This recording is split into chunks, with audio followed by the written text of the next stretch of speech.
Partnership Gwinnett recently hosted its annual Economic Outlook Luncheon. The event's presenting sponsor, Gateway 85 Community Improvement District, is home to one of the nation's leading regions of economic success, spurred by a growing and diverse population. The highlight of the day was the annual economic forecast presented by Dr. Alfie Meek, Director of the Center for Economic Development Research at the Georgia Tech Enterprise Innovation Institute. This trusted economic forecast is appreciated, as explained by Gateway 85 CID Executive Director Emery Morsberger. And it's critical for us to be on top of what's happening in the economy, whether it's good, bad, or ugly. And in this particular case, Gateway 85 is looking really good. We have an incredible population of folks moving in that are smart and want to work. And we've got a lot of manufacturers and logistics and retail companies that are going strong. We are excited to be the foundation of Gwinnett County's economy. A large, enthusiastic group of business leaders was present as Dr. Meek illuminated the present state of and the future forecast for the region's economy. With that said, we are so excited to bring back Dr. Alfie Meek as our keynote speaker. Dr. Meek is the Director for the Center of Economic Development Research at the Georgia Institute of Technology and formerly the Chief Economist for Gwinnett County. So he is not only an expert in his own field, but also intimately familiar with the dynamic community that is Gwinnett. We are very lucky to have him join us today. Please join me in welcoming Dr. Alfie Meek to the stage. Thank you. Thank you. Good afternoon. I'm happy to be back. I love doing this particular event. I do a lot of these, but this one is always special. And one of the reasons it's special is, like she said, I was the economist here for a while, lived in Gwinnett for about 20 years. And when I come back, it's kind of like going home. You know, I speak in rooms this big where I don't know a soul. But here, I know a lot of you, although I have to admit, every year I know fewer and fewer. I guess because I'm getting closer to retirement and some of the people I know have already passed that threshold.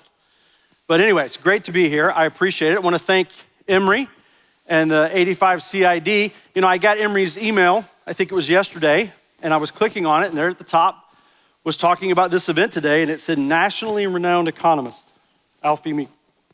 I was like, wow, I had no idea. But thank you, Emery, I appreciate that. So then this morning I was working on a proposal for a client, and I pulled down my bio to put it on there, and my bio says nationally renowned economist. I guess I know where he got it. I guess I've already claimed to be nationally renowned. Actually, I've actually been quoted in Financial Times London, so I think that makes me internationally renowned, right? I think so. No, I'm not going to do that. Although I will admit, I want to congratulate the Chamber for being the, I think, best in the known universe. Correct? Yeah, last year. So congratulations to Nick. That's fantastic. All right, I'm going to start this year the way I have to start every presentation I give, because I'm going to say things sometimes that maybe Georgia Tech or the state of Georgia doesn't appreciate me saying, so these are my own thoughts. Blame only me, and they do not necessarily represent Georgia Tech, the state of Georgia, or the Board of Regents. I'm also going to do something that I only do at this event. I don't do this anywhere else, but I think economists should do this. I think it really is the right thing to do, and that is, what did I say last year, and how did I do, right? That seems fair. You know, economists never do that because they're never right. So, I mean, we make weathermen look good, right? But I think it's fair, and I did this last year. I showed what I did. I'm gonna do it again this year, and if I have the privilege of doing this next year, I'll do it again next year.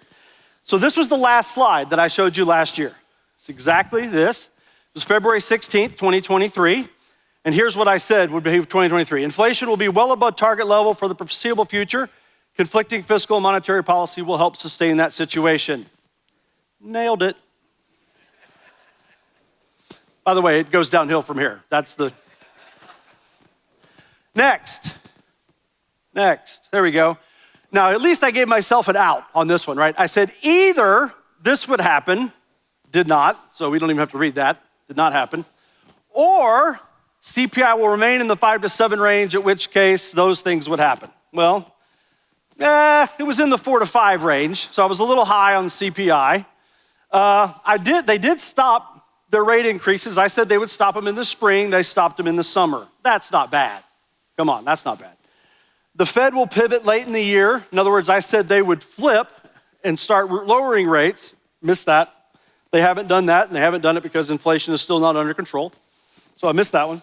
But then I said they will slow and stop balance sheet reduction. They did do that, but then they started it up again. So I gave myself a yellow on that one. All right. What else did I say? In either case, GDP will move into recession territory. Oh, no. Completely missed that. But I did say the implications of rapid Fed movement have not been felt yet. That was true. Household incomes continue to fall relative to prices. That's true. Revolving debt levels become unsustainable.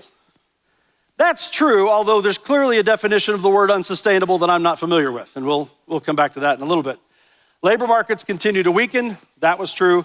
Residential investment slowed. Now that one I completely missed. I'll admit that was a complete miss on that one. So I'm gonna give myself a B minus, C plus. Is that fair? I think that's fair. All right, maybe I'll try to do a little better this year. All right, so that's what I said last year. So where are we?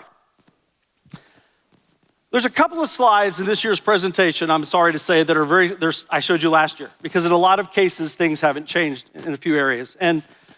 But everything we're dealing with, everything we're dealing with in the macroeconomy right now is being driven by one thing, and that's too much money in the system. I started this slideshow with this graph last year, and it's still there, right? This is the growth in the money supply. This is what inflation is, right? It is a growth, wait a minute, okay, I'm sorry. It's a growth in the money supply. We're inflating the money supply, and we see, and I showed you last year, and I've been showing this graph for a couple of years, we see what the money supply did after COVID, when we printed roughly $7.5 trillion, and we pumped it into the system to keep everything afloat. Now, they started to pull back on that. They started lowering that a little bit, but it's turned now, and it's moving back up. And I don't care what trend line, do you want to go back to 2001?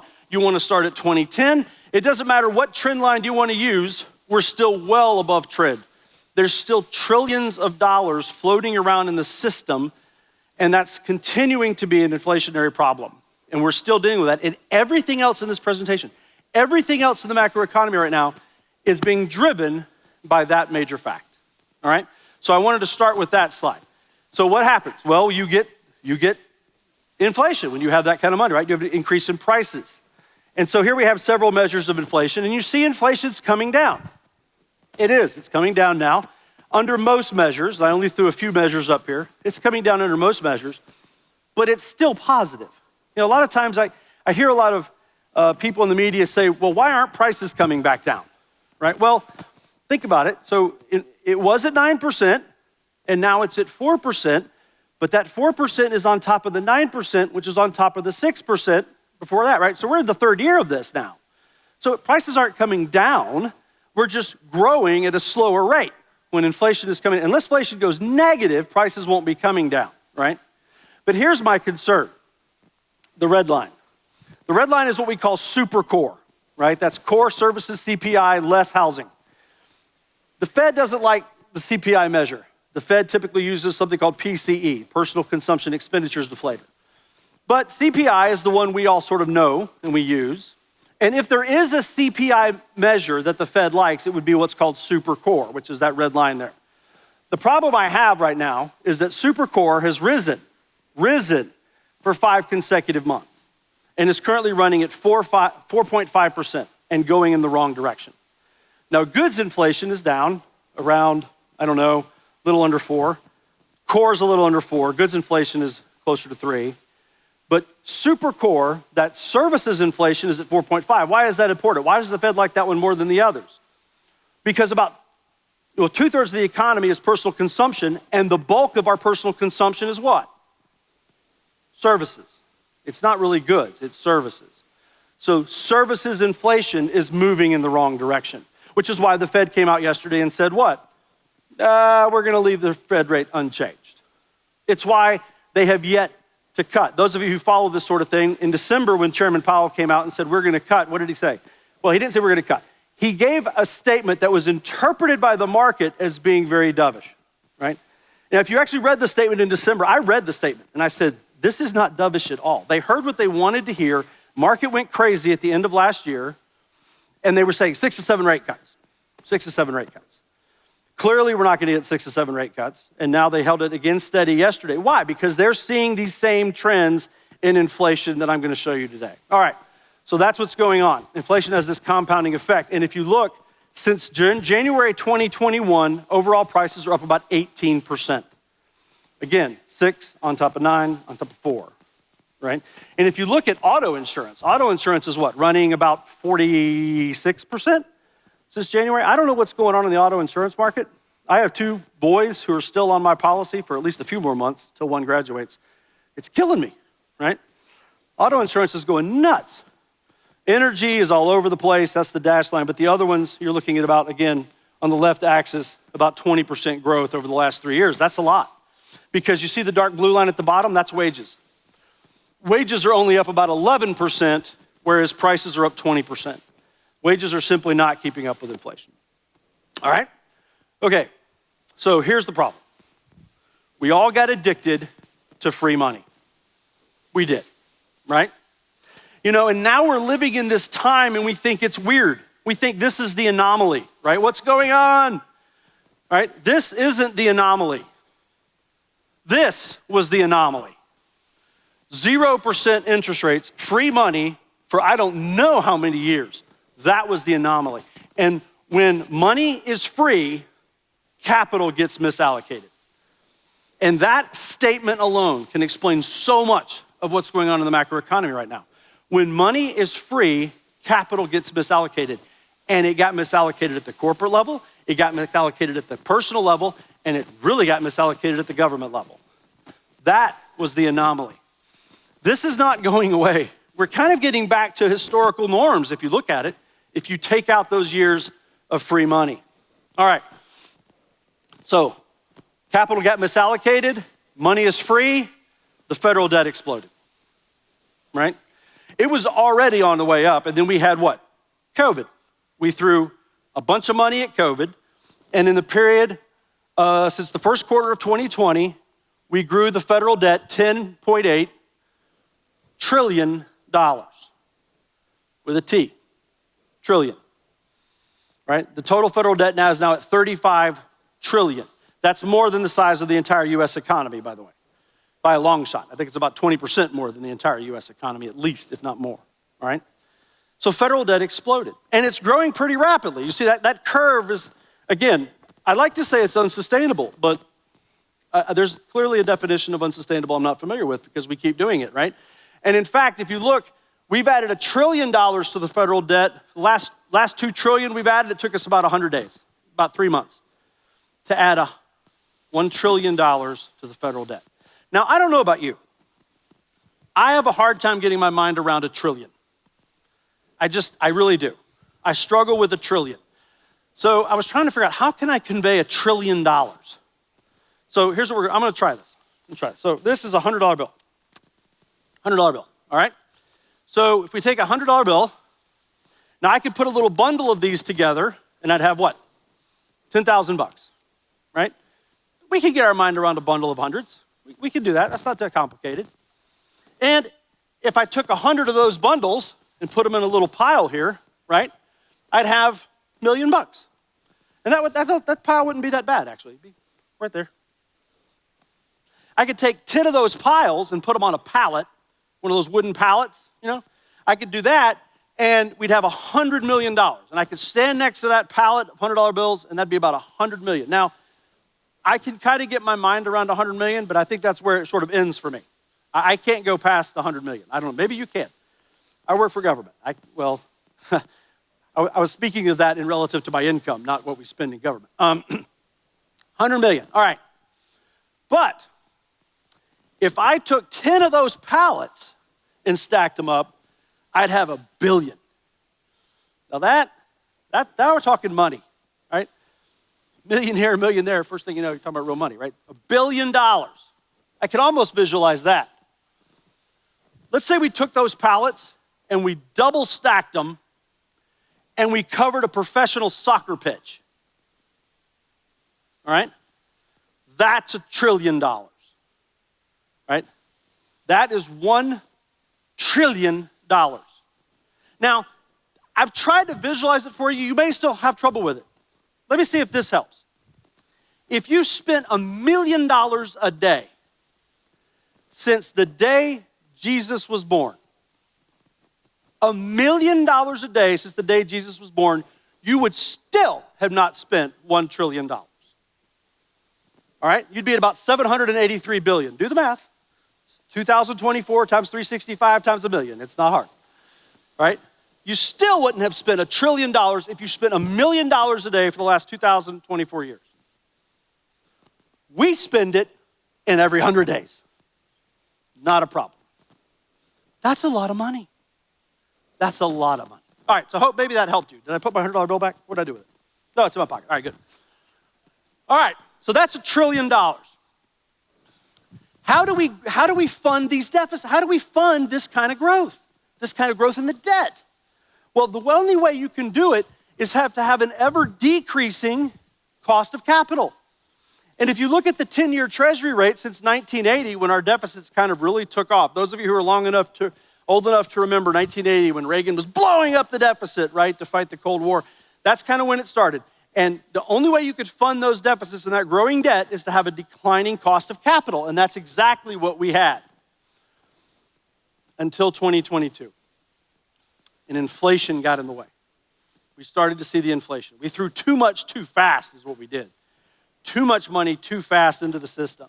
And so you saw those rates go up and you saw the growth in the debt really take off. Again, 10 trillion or a third of the entire national debt since the first quarter of 2020. All right. The debt service now on that is $1 trillion a year. So let's go back to my trillion. That's what we're spending on interest payments in 1 year. That is double what we were spending just 3 years ago? Double. That little increase in that 10-year Treasury rate, just that little increase, it has exploded the debt service. All right? And, the bill comes due always. That's that quote from that guy in the Doctor Strange movie at the end when he looks at Doctor Strange and says, the bill comes due always. The bill comes due. Someone's going to pay that. All right? Now, again, trying to put $1 trillion in perspective for you, that's the same amount of money we spend on national defense every year. So that's the red line. So national defense, what we spend to keep us all safe, is exactly what we're spending on interest payments. Again, to put those in perspective, if you add them together, you get $2 trillion. And the last 12 months, the federal government has received $2.2 trillion in income tax receipts. So basically, income tax receipts, the income taxes that the federal government collects, pay for the national defense and interest on the debt. That's it. So as you're doing your taxes this week, and I just finished mine, and I'm very bitter about it. As you do your taxes this week, that's what you're paying for. Interest on the debt and national defense. All the other stuff has to come from some other revenue sources, obviously up to and including borrowing even more. All right, so too much money, too much debt. So that's where we are. And that's what's driving so much of what's going on right now. So let's bring this home to the consumer. Again, free money means a misallocation of capital. Government misallocated. Let's talk about the consumer for a second. The consumer, wages have not kept up with inflation. We had about 26 consecutive months where real wages were negative. In other words, inflation was growing faster than wage growth. Now, the last nine months, actually, wages have done okay relative to inflation, but we're still way behind the curve, right? We're still way behind the curve. So wages are simply not keeping up with inflation. But retail sales are starting to move back up. And this is what is confounding me. And I'm going to be honest. Those of you who were here last year and have heard me talk before, and I just showed you the slide I showed you last year, I said there'd be a recession. My brother, you know how siblings can be, right? He's ever encouraging. He likes to say, I forecasted 10 of the last 2 recessions. And he's right. I can't argue with him. And the reason is, I fundamentally misunderstood the extent and the ability of the consumer to continue to spend money. I really thought they'd tap out eventually. There seems to be no end, and I'll demonstrate that in a second. So retail sales are moving back up in February. See, when January's numbers came out, I was like, okay, here we go. We finally hit the wall. I told everyone we've hit the wall. If I had given you this presentation last month, I'd have said we hit the wall. But then in February, boy, they bounced right back. And here's what's interesting about retail sales. In economics, whenever you hear a number on the news, it's usually real GDP, right? What do I mean by real? That means we've adjusted it for inflation. We've taken inflation out, right? Because you have to take inflation out of numbers. For some reason, I don't know why this is. I really don't. For some reason, when we report monthly retail sales, it's in nominal dollars. They don't report it in real. So every month when it comes out and they say, hey, retail sales were up 6% this month, and everybody goes, yay, right, year over year. Everybody's happy. That's nominal. That's about what it was growing when inflation was growing at 7%. So if inflation is growing at 7%, but nominal retail sales are growing at 6%, you're actually losing ground. You're not buying as much stuff as you bought last year, right? Because real retail sales are negative. But we don't report that for some reason, and I honestly don't know why. But you need to, because if you look at real retail sales, you find, that's the blue line here, I've adjusted it, you see that they were, I guess you don't see, I forget how many months, but most of 2023, they've been negative, and they've been negative now for the last couple of months. So even though the retail sales numbers on the nominal side look good, people are not buying as much as they were buying in real terms. Okay? Which that kind of feels right to me, given the fact that wages aren't keeping up, but retail sales are a lot closer to breaking even or being above that zero line than wages are. So we're spending it somehow, right? We're spending it somehow, and we keep doing it. So how are we doing it? This is how we're doing it. On a monthly basis, credit card growth has been in double digits now for what? 2 years, roughly? Month over month growth. We're putting it on the card. Man, we are sticking it on the card. And it doesn't seem to stop. I keep thinking we're gonna hit the limit. I keep thinking people are gonna look at their cards and go, all right, this is a problem. We need to stop now. And I keep being wrong. And it's one of the two reasons that I'll explain in a minute. It's one of the two reasons why my forecasts of a recession have been wrong, because consumers just keep on spending. There doesn't seem to be any end to it. How are they doing it? Well, they're putting it on the card, but this is a new piece of data that they've started collecting. When asked, how did you meet your spending needs in the last 7 days? 35% said they did it with credit cards or loans. And when I say spending needs, the question is basic spending needs. We're not talking about, my frivolous stuff. We're talking about food, shelter, the basic stuff. 35% of people now are saying, well, I had to put it on a credit card or I had to take out a loan. About 25% had to use savings or sold assets. About 12% borrowing from friends or family. Okay? So, I see stats like this and I'm thinking, why don't they just stop? Why don't they just stop? And I'm still not sure why that is. And the interest is piling up. Just like the federal government interest is now at $1 trillion, this is personal interest payments. Look what it's done. Personal interest payments are following the same trajectory, and they're now at $550 billion. They're $500 billion. So all of us paying, and this, I think this is ex mortgages, by the way. This is other interest, right? We're paying a lot more in debt to service that debt because these interest rates on the cards now are at 23%, and the balances are going up. Here's what's scary, and I didn't put this graph in here, but here's what's scary. I wanted to know, I understand what the credit card balances is. It's about 1.1 trillion. There's 1.1 trillion right now on credit cards. I get that. What's the credit limit on those credit cards, right? Because I wanted to know what that was. How close are we to that limit? Because again, if I'm saying they're tapped out, consumers are tapped out. They can't keep spending this way. So I looked, because they actually have that data. I took a look. Anybody want to guess? What percent of credit availability on credit cards specifically we've tapped into right now? That 1.1 trillion represents what percent? 30? Wow. 25. They've only used 25% of their credit availability. You think they're going to stop spending? I think they're going to keep going. For 2 years, I've been saying they're going to stop. And I give up. I throw in the towel. I'm done. They're going to keep going. They're just going to keep on spending. but the personal interest payments are starting to pile up. And here it is, right? Doesn't seem to be slowing down. This is the monthly growth in revolving debt and consumer credit. This is change from the previous month. In January, consumer credit grew $20 billion from the previous month. It just keeps growing. The blue is the credit cards. I'm sorry, blue is revolving debt. Credit cards are almost all revolving debt. There's a little in there that's not credit cards, but it's a good proxy for credit cards. Look at the blue line. They're just growing billions upon billions upon billions every single month.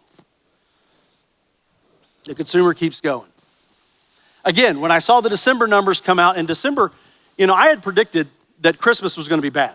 When I was giving this talk in the fall of last year, I said, Christmas is going to be it's going to be a bad Christmas. Wrong. It was a great Christmas. October and November were fantastic. Now, they did pull back a little in December, but it was a really good Christmas. And again, why was I saying that? Because I'm looking at the consumer debt data and I'm saying it's got to come to an end. It's got to come to an end. I'm done saying that. It's never going to end. All right. This is total consumer credit. Just like the United States government just passed $35 trillion. Congratulate yourself. You've now passed $5 trillion in total consumer credit. This is not including mortgages. Mortgages are about $12.5 trillion by themselves. So not including mortgages, this kind of debt is where we're at right now. You see the credit cards are about 1.1 trillion. Auto loans and student loans are coming in at about 1.3 each. Student loans, 1.3 trillion outstanding. Home equity is obviously getting smaller. Why? Because who's going to have a home equity line with this kind of interest rate environment, right? So those are getting smaller. And then other debt. So again, from my perspective, I think consumers are up to their neck in debt. But apparently they can service that debt. And if you can service that debt, you just continue to add it on. All right? But last year, I did show you a slide that showed you how banks, going into 2024, were doubling their reserves for delinquent accounts, credit card accounts. Well, here it is. Now we're there. Fourth quarter of 2023, new seriously delinquent credit card balances are up almost 60% over the previous year. All commercial banks, credit card consumer delinquencies for all credit cards are running at about 40% higher than they were last year. So the delinquencies, more cards are becoming delinquent and more cards, more cards are becoming seriously delinquent and then more cards are just overall becoming delinquent. And that's growing. So, okay, I see that, but it just doesn't seem to jive with some of the other things I'm seeing, right? Because people are still spending money. How can this be? Well, here's one of the reasons. See, again, our consumers tapped out. Delinquent auto loans are at a peak. They're at their all-time high. This is my favorite one, though. This is my favorite statistic. Google searches for "give my car back" are at an all-time high. Give my car back. I don't think you can do that. They will eventually come and take it, but I don't think you could just give it back. Google searches for "give my car back" are at an all-time high. So, I mean, on one hand, I see this data that tells me consumers have got to be feeling this. On the other hand, I'm getting data that says, hey, man, every month we're going to buy more stuff. And it's conflicting. It's conflicting. Also, and to get through Christmas, we did something sneaky. We didn't put as much on the cards, and instead we did a lot of this buy now, pay later stuff, right? That was really a big this past Christmas, and I forget the numbers right now, but that sort of avoided going through some of the normal credit channels and getting picked up, but it still allowed us to buy now, pay later, which is why I was a little surprised when the January numbers came out. Well, those January numbers that were retail sales, remember they were the red and the green tanked? I kind of thought this was why. Those buy now, pay later bills came in January, and people were like, whoa, hold on. And so I was like, okay. But in February, they just came right back. So I guess they can keep on going. All right. So consumer sentiment. Despite all of this stuff, consumers have been really confident. The consumer sentiment numbers come out, and they're like, okay, overall, really good. They were kind of bad going into Christmas, but they loved December. They loved January. Consumer sentiment was off the charts. They were feeling good about now. They were feeling good about the future. Now, February, they pulled back a little bit. They did pull back a little bit in February, But still, overall, consumer sentiment is going up. So again, I want to put yourself in my shoes. You got to explain this to people. They're tapped out. They want to give their car back, but retail sales continue and they're happy. It's very confusing. But here's why I think they're happy. And this is why I think they were happy in January and December. They think inflation's been beaten. They think inflation's done. If you look at the consumer expectations index, the blue line is where do I think inflation's going to be a year from now? And see what it's done? It's come back below 3. They're convinced that inflation is whipped. It's coming back down. I survived it. I'm feeling good. I'm good to go. I think that's what's driving some of these numbers. I think they're wrong. I think 89% of the time when we've had inflation in this country, it's come in waves. And I'm going to show you the 1970s wave, and I'm going to show you along with it our current inflation. And holy cow, does that look similar? Those two things look really similar. And the last few inflation measures has been moving sideways, which is exactly what I expected it to do when I compared it to the 1970s inflation. And I think we're in line, if we're not careful, for another wave. And that is why the Fed didn't raise rates cut rates yesterday. That's why they're not going to cut rates. And I personally think, we'll know if I'm right or wrong soon, they may cut in June because they've kind of broadcast they were. It wouldn't surprise me if we got 0 rate cuts in 2024 because they're not stupid. They see this. They're looking at this same stuff I'm looking at. Inflation is not going the right direction. Right now it's moving sideways. And if they were to cut rates now, they would have a repeat of the 1970s guaranteed. So I don't think they're going to. All right, so that's the consumer. Let's talk a little bit about the labor market. Because this is what the Fed wants, right? The Fed wanted to crush the labor market. They wanted to raise the unemployment rate. That's why they did all the raises in 2023. It hasn't worked.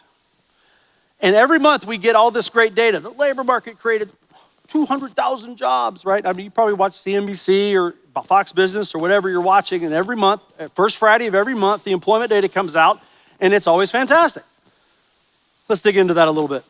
I did show this slide last year, but I'm going to go into it more. This is household and payroll employment. Household employment is a survey. We call you up, are you employed? Payroll employment is exactly what it sounds like. We take a look at the number of people on payrolls. And when you hear every month, jobs are up 200,000, they're talking about the payroll survey. When they say 3.9% unemployment, that comes from the household survey. So frankly, even though you don't know it, you're mixing apples and oranges, which is why you can have 200,000 new jobs and the unemployment rate not move. People are always confused by that, right? But that's why it's 2 different surveys, really. But they move together, typically. They move together. Now, the household survey is always bigger than the payroll survey. Why? Because there are self-employed people out there, right? So your household number should always be bigger than the payroll number, but they moved together until they didn't. Starting in, I believe it was March of 2022, they started to separate. And now they're getting wider than ever. They're really separating now. Why is that? How can that be? Why is the separation? Well, think about it. If I have a job on a payroll, that's a job. If I get a phone call, do you have a job? I have a job. No, I'm sorry. Are you employed? I'm employed. So that's a household job. That's a payroll job. Things are tight. I go to work at Walmart at night, maybe for a few hours to make a little extra bucks. So now I represent 2 payroll jobs. So I'm on 2 payrolls. That's 2 jobs. But it's still 1 household job. And as that has continued to happen over the past 3 years, as more and more people have taken on multiple jobs for economic reasons, and again, if you look at the data, we're setting records in the number of people with multiple jobs for economic reasons. The payroll numbers are growing, but the household numbers aren't. And that's why they're starting to deviate. To make matters worse, I've been doing this a long time, and I'm pretty good at statistics. And I kind of understand statistics, and I kind of understand adjustments. One of the most frustrating things about economic data is they adjust it every month, and then every year they do another major adjustment. It's called a benchmark adjustment. It's always changing. Data is always changing. You know, you would think the data is the data is the data. No, it's not. It's always changing. But I've been doing this long enough, and I understand statistics long enough to understand that sometimes it should be revised up, and sometimes it should be revised down, right? It should be about half and half, roughly. For 11 of the past 13 months, the initial payroll number has been revised down. And over those months, the average downward revision is 55,000. The January number they just came out in March, they revised the January number down 124,000. They basically admitted we missed it by 57%. Okay, if you're gonna miss it by 57%, why are you even bothering to report it? Because what happens is they come out in the morning and they say, we grew 350,000 jobs in January. Wow. Then the February comes along and it comes out in March, and the February number comes out. What they don't tell you is, oh yeah, and we revised January down 124. That doesn't make the headline, right? But that's going down. And again, the average downward revision right now is 55,000 a month for the past year. That's a big revision. Those are huge revisions. But that's what's happening right now, and that's why the labor market's starting to diverge. Also, a payroll job they're not all equal. If I'm working full-time at Georgia Tech, that's a payroll job. I go to pick up maybe 10, 15 hours at night at Walmart, that's a job. They're both jobs. Very different jobs. One's part-time, one's full-time, but payroll doesn't care. So again, when you see that payroll's gone up 120,000, let's get into the details on that a little bit. This right here shows you the difference on a monthly basis between the establishment survey, that's the payroll, and the household survey. So basically, this payroll survey last month said we grew 224,000. But the household survey said we lost 200,000. 200,000 fewer households said they had a job, and yet the payroll survey says we went up 225,000. Very confusing stuff, I know. But you have to dig into it, because unless you start digging into what's really going on and all you sit there to see the headline numbers, they don't really tell the story. It's so funny. I'll go on the Wall Street Journal and I'll read the article about the headline number, and I feel like I'm living in a completely different world, because if you dig into the details of what's going on, that's not at all what's happening, what they're reporting on the headline number. In fact, if we take a look over the last 12 months, we've added 921,000 part-time jobs, and we've lost a net 284 full-time jobs. And I contend that I don't care how many jobs you're adding, a labor market that's adding part-time jobs and losing full-time jobs is not a healthy labor market. That's my argument. I don't care what the news says, but that's what's going on in the labor market right now. Now, it is tightening. Oh, I'm sorry. Before I go to that, let me show this. This is also interesting. Where are all the workers coming from? And Emery kind of mentioned this a while ago, kind of hinted toward this. If we go back to February 2020, which is the infamous month right before COVID, and we look at today, the number of native-born workers is down 1 million. 1 million fewer native-born workers today than there were in February of 2020. And there it is, right? Down 1 million. The number of foreign-born workers is up 3.3 million. So all the jobs that we do have, and there's about 2.3 million new jobs, again, part-time, full-time, whatever, just the payroll number jobs. 2.3 million is the net number right now, but it's really 3.3 million foreign-born minus 1 million native-born. Why? I mean, that's an interesting statistic. Why might that be? What's going on there? I think this has a lot to do with it. When COVID hit, a lot of people my age, well, I'm sorry, not quite my age, I'm almost there. 55 and older said, I'm done. I'm finished. I'm just gonna go ahead and quit. Now I was gonna retire, I'm checking out now. And the labor force participation rate for that group has not only not recovered, it's still going down. And by the way, most of those, if not all, or not all, but most of those native born, right? Now the younger group, they've actually more than recovered their labor force participation.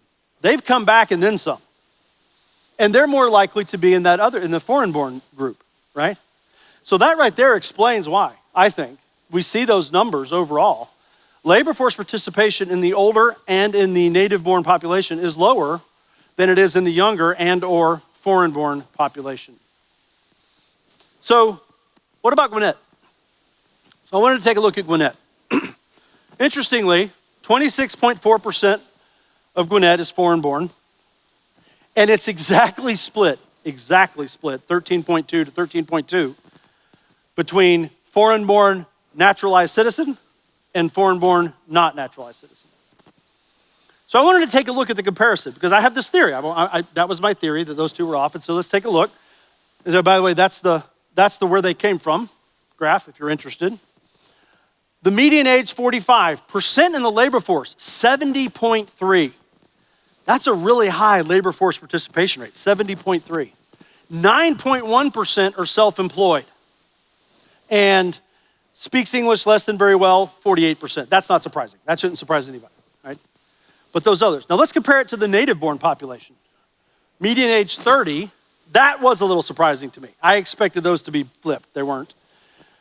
Percent in the labor force, 67.5. Now that doesn't seem like a big number, 67.5 to 70, but in labor force participation rates, that's a huge gap, okay? Just have to trust me on that. That's a big gap. Only 4.1% of the native-born are self-employed, and obviously speaks English less than very well for a small percentage. But then I got even more curious. I said, is there a difference between the green pie and the gray pie slice? The naturalized and not naturalized? So let's take a look.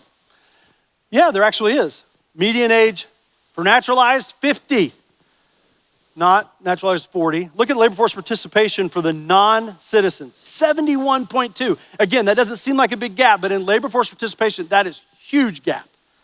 That's a huge gap. 10.5% self-employed. So, one of the things, I know that this is the Gwinnett Partnership Gwinnett, and I would like to be able to come in here and talk a lot about Gwinnett. There's two reasons I can't. And one, I already talked to Emery about this. One reason is when I was the county economist, I had access to some amazing data because I was a county employee with great data. I don't have access to that now. And publicly available county level data lags 2 to 3 years. So looking at publicly available data would not be a current picture of what's going on in the economy. So unfortunately, I'm not able to do that. But here's the good side. Gwinnett's economy is so large and so diverse that you are impacted a lot by national trends. And I think national trends tend to reflect, in generalities, the Gwinnett economy. It's not like some places I go where the economy is very small and has no real relationship to what's going on in the national at all. You're pretty similar. And, so this doesn't surprise me, but we have, we're seeing, just like in the national level, in Gwinnett County, we're seeing that same thing, that labor force participation. The ones who are participating more on a percentage basis are the foreign-born population. So that's similar to what's going on nationally. All right, let me move on. Even so, most of the job growth, that 2.3 million across the country, 62% have been in government or healthcare. It's all in two sectors, government and healthcare. Those two sectors are driving just about all of the growth in employment in the nation. Now it's coming down. Those percentages are starting to trickle down a little bit. You can see at one point it was over 80. But that's kind of where we're at. That's where the new jobs are centered. All right, but it does seem to be tightening. I think the Fed is finally getting what they were hoping to get with the tightening labor market. We're seeing the quit rate come down. The quit rate's actually far lower than it was pre-COVID. Again, when COVID came, you saw the quit rates take off. Well, first of all, they tanked. Everybody wanted to keep what they had. But then after COVID, we talked about this. I've talked about this every year since COVID. After COVID, people were like, hey, I've got a new perspective on life. I want to try something new. And you had the great turnover, right? We talked about that for a year. Everybody was quitting their job and trying something else. They've cooled off on that now. They're good. They're settled. Jobs are harder to come by. And so the quit rate is starting to come back down. Also, job openings are really are negative year over year. We're not having as many of those job openings, not as many opportunities. Job openings is interesting data. This is another thing, just for your information. They report this every month. You got to be careful because if you post your job on Monster and a bunch of other sites, however many you post it on, that's 5 jobs. Let's say you do 5 sites, that's 5 job openings. So you got to be, it's really just one. But it turns out the way they count it, it's 5. So you got to be careful. But even so, job openings are down and have been down now almost all year, over and all the way back into July of last year on a year-over-year basis. The economy, the labor market is starting to slow, and we're starting to see that. The Fed yesterday said they thought they would see end-of-year unemployment rate at 4. They won't say this, they'd like to see it a lot higher than 4, but I think 4 is probably reasonable given the fact, and I won't bore you with this either, but if you quit looking for a job or if you just drop out of the labor force, you're not unemployed, right? And so that you don't show up in the rate. So that rate is very sticky, very hard to get that thing to move. All right, so let's talk a little bit about residential real estate. There's some interesting things going on there. I'm sure some of you are into this market. Again, existing home sales are down and prices are up. Wow. So existing home sales are down. I think everyone knows that. I don't think I'm going to show any graphs here that are going to surprise anybody if you are even paying any attention at all to what's going on in the housing market. I think as an economist, we're a little surprised. We keep thinking housing prices are going to come down. At least that was the conventional wisdom about a year and a half, 2 years ago. They have not. In fact, the median price for a house right now is over $400,000. I mean, look, just in 2020, it was around what, 260-ish? That same house is now at 400. And the prices are still going up. And the sales are going down. Well, on the flip side, however, new home sales are up, kind of, and those prices are actually trickling down a little bit from trend. They're still a little higher than existing. The median price is still a little higher than an existing home. Builders are still having to offer incentives, although more and more in the survey claim they're pulling those back, but there's still a lot of them. But you have the new home sales, and that's where the market is right now, new home sales. Well, why? Well, we know why, right? These things have become completely uncoupled. They used to be together. They used to move together. Why? Because a new home and an existing home were substitutionary goods. It was the same thing. So they moved together. They're not moving together anymore, and the reason they're not moving together anymore is because of the golden handcuff, right? We're all familiar with this. If you take a look at all existing mortgages in the United States, the current rate on all of them together is still under 4%. Now that's been creeping up because people are getting mortgages now, but in general, the population of mortgages that exist, it's still 4%, whereas the current rate is what? A little under 7, it's about a 300 basis point gap there. We've never seen anything like that before, and no one is going to give up their existing rate. I saw a guy yesterday was posting on X about his rate and trying to find out if people had lower rates, and people were putting in the comments. Now, you never know if they're telling the truth or not, but I got to tell you, I thought I had a good rate. Some of those people have a great rate, and they are not going to let that thing go. The question is, when will they? At what point are you willing to close that gap? At what point are you willing to let go your inventory and put it on the market and just take the hit? I think we're going to have to get into the 5s for that to happen, even to start people start thinking that way. But it's interesting. Again, it's what you got used to. Is a mortgage rate in the 7 bad? Some of you old guys in the room. No, that's not bad, right? There was a time in your life you'd have killed for a 7% mortgage rate. But we got used to 0. Again, when money is free, capital gets misallocated every time. And we got used to one thing, and we're going to have to get used to the fact that we're never going back there. And I was so happy. That's the one thing Powell said yesterday I was really excited about. He kind of made it clear, we ain't going back. Those days are over. You know, it's funny what you could get used to. High mortgage rates lead to fewer applications. Yeah, that's not surprising. What's interesting now is mortgage applications are starting to trickle up a little bit as I think people are coming to the realization this might be a new normal. Here's what's interesting. I'm going to prove my point that we get used to what we get used to. Take that green line and come all the way back over here to 2002. Last time rates were this high, mortgage applications were going up. It was a good rate in 2002. Suddenly it's a horrible rate. No one's going to apply for a mortgage now. Again, it's because of what you get used to. And like I said before, this now is not the anomaly. All right. And of course, this is leading to a lot more renters. The cost to rent versus buy has historically been pretty close. And now that's getting out of whack. Okay. So that's the housing market. Let's talk a little bit about commercial real estate. There's not a lot of data out there that I have access to on commercial real estate, but there is some. And I put a few charts in here. The rate of return on office space has been negative now since about 2022. It's been on a negative rate. The rate of return is just not there. This is national. Atlanta has held out a little better. And in fact, if you take a look at Atlanta, this is the real estate prices for office space in Atlanta. It's only been negative last 2 quarters. Well, I say last two. That data actually, I think that's second quarter of 23, maybe third quarter. It lags a little bit. But again, because the smaller your geography, the more the data lags, right? And now I'm down to the city of Atlanta. So, but it held up pretty good, but now you're seeing big drop off in commercial real estate prices in the city. And why? Again, people are not going back to the office. Now that's a general statement. Every time I give that statement, someone could, we're back in the office. Okay, I get it. Some people are back in the office. Some people have to be back in the office. But in general, in the larger sense of things, people are just not going back. At least not like they were.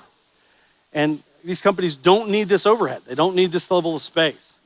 I think I shared this with you guys last year. I used to be in what's called the Synergy building in Midtown. Pre-COVID, it was one of the most expensive buildings in town on a per square foot rental basis.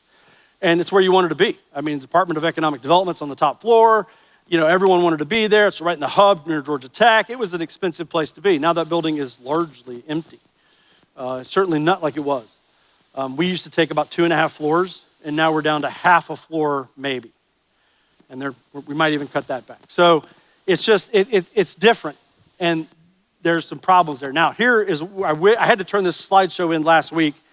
And right after I turned it in, I came across a great graphic because I'm concerned about the extent to which banks are exposed to commercial real estate.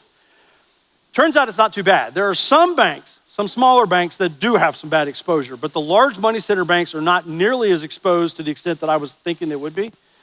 What's interesting though is the number of loans that are going to come due in 2024. It's actually shooting up, and it shoots up every month. Now, how can that possibly be happening? Well, because they keep pushing it. There were a lot that were come due in 2023, and they just sort of, pay us next year. I mean, it's the most amazing thing. And why? Because they can't pay the loan. The bank doesn't want to foreclose on the building. They don't want it, right? So they're kicking the can down the road in this commercial real estate. I'm not sure how this ends, although I think if it ends badly, it's going to be isolated. It's not going to be a contagion economy-wide. And again, I don't think the banks are as exposed to commercial real estate as I originally thought they were, at least from the chart that I saw last week. But it's an issue. And it's certainly an issue if you're in local economic development, because those of us in local economic development know the commercial digest is what's paying all the bills, right? That's what pays the bills. Delinquency rates for office space are shooting up. Now, overall, a delinquency rate of 5.5 doesn't sound too bad, but when historically it's been 2.5, 5.5 is pretty bad, right? And it's moving in the wrong direction. It keeps going up. And if we take a look at all commercial real estate, you know, this is a percent change. You see the percent change in delinquencies for office space is up 100% year over year, delinquencies. Multifamily is actually growing. Regional malls, the delinquency rates are up, but it's slowing. Hotels are actually, the delinquency rates are down. Retail, not including regional malls, are down. And industrial space, it's kind of flat, right? But overall, that office space and that multifamily housing, those delinquency rates are starting to slip up. All right, that's all I have on commercial real estate. So here we go. This is the question I get all the time. And like I said, I predicted 10 of the last 2. So let's see if I can do better. Will we have a recession? Here we go. All right, I'm gonna explain to you why I predicted 10 of the last 2. I'm gonna try to justify myself here. All right. We have certain things they teach you in economic school that are great indicators of recessions. Here's one. If consumer confidence in the future is below 80 for an extended period of time, great predictor. Well, we were bouncing around, but we were below 80 for a while. So I got out my checklist, my recession checklist, and went, check. All right, here's another one. This is the best one ever. This is the best predictor of recession we've ever had, an inverted yield curve. If the yield curve is inverted, we always have a recession. The yield curve is not only inverted, this is the longest it's ever been inverted. Okay, check. That's 2. U.S. bank lending. U.S. bank lending, it might slow, but it never contracts. We never lend less than we did last time. But right now, bank lending is negative on a year-over-year basis. This has only happened 2 other times in history. All right? I know what was happening in 08 and why it contracted in 08. I have no clue why it was happening in 1948, and I haven't looked. So anybody around then? No. I knew a guy, an older guy in the room last time I gave this talk, and I actually asked him. He was a good sport about it. But so all right, bank lending is contracting. Check. All right, I got 3 now. Let's keep going. The leading indicators. Now, you have to understand this. They're the index of leading economic indicators. They have one function in life, only one, to tell me when there's going to be a recession. That's the only reason they exist. At 10 o'clock today, they came out, and because I was here, I don't know what it is, and it's driving me crazy, but I'm going to guess they're down for the 22nd consecutive month. Check. I mean, this is what I'm looking at. Moving on. Manufacturing. The manufacturing diffusion index. If it's below 50, manufacturing is contracting. It's been contracting since 2002. Check. So where's the recession? Why do I keep miscalling this? Well, again, last year I showed you this. We could argue we had one in 2022, but we didn't. We certainly are in a corporate profits recession right now. Right now, corporate profits are negative year over year, which really bugs me when people say, these corporations are making record profits right now. Well, I don't know what corporations you're talking to. Overall, corporate profits are negative year over year for the last 2 quarters. We're in a corporate profits recession, but whatever. So where's the recession? Well, here's what I didn't guess. And here's what I just missed. The consumer, I've already shared you the consumer. I underestimated the consumer's ability to spend. Never do that. But number 2, and the real reason, is government spending. We're spending an annual deficit of $1.5 trillion. I understood that during COVID. I thought it would stop. It's not.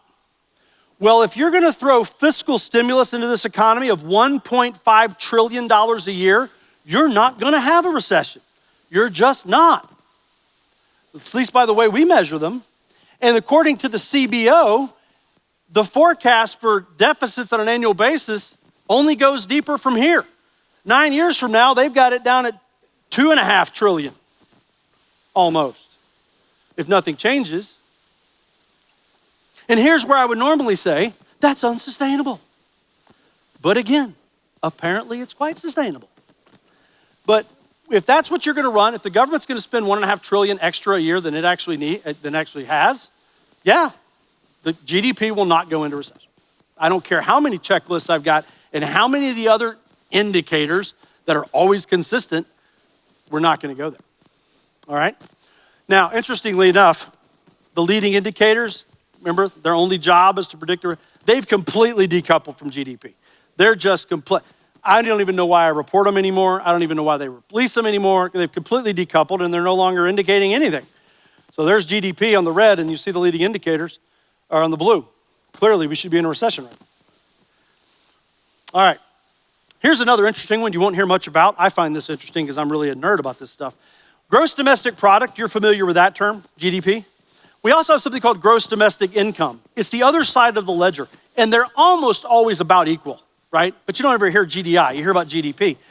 Only 3 times in the past has GDI and GDP separated where one was negative and one was positive. The last 2 times it happened, GDP said we weren't in a recession, GDI said we were, GDI was right. And GDP followed eventually. Look at the separation right now. GDI is negative. Gross domestic income is negative and says we're in a recession as measured by GDI, but GDP is just, they've never been this far apart. Ever. So that's something I'm watching as well. But I'm not trying to excuse my errors. Look, I don't care. I make mistakes. It's economics. It's an art, not a science, right? So I get it, but I think you need to understand the kind of stuff I'm looking at and going, and why you listen to economists on TV and they're all over the place because this data doesn't make any sense from the stuff that we were taught, like for our whole lives, right? Okay, wrapping it up. I already said that. Let's get, all right, so here we are. here's the slide you're gonna see next year. Here we go. All right. Inflation is gonna continue to be an issue in 2024. Rates will be higher for longer. There's gonna be fewer rate cuts than the market's expecting, certainly not one in March. Well, I wrote this last week. All right, so there wasn't one yesterday, and I knew there wasn't gonna be one, and I get credit for this. Maybe one in June, but it wouldn't surprise me not to get one at all. It really wouldn't.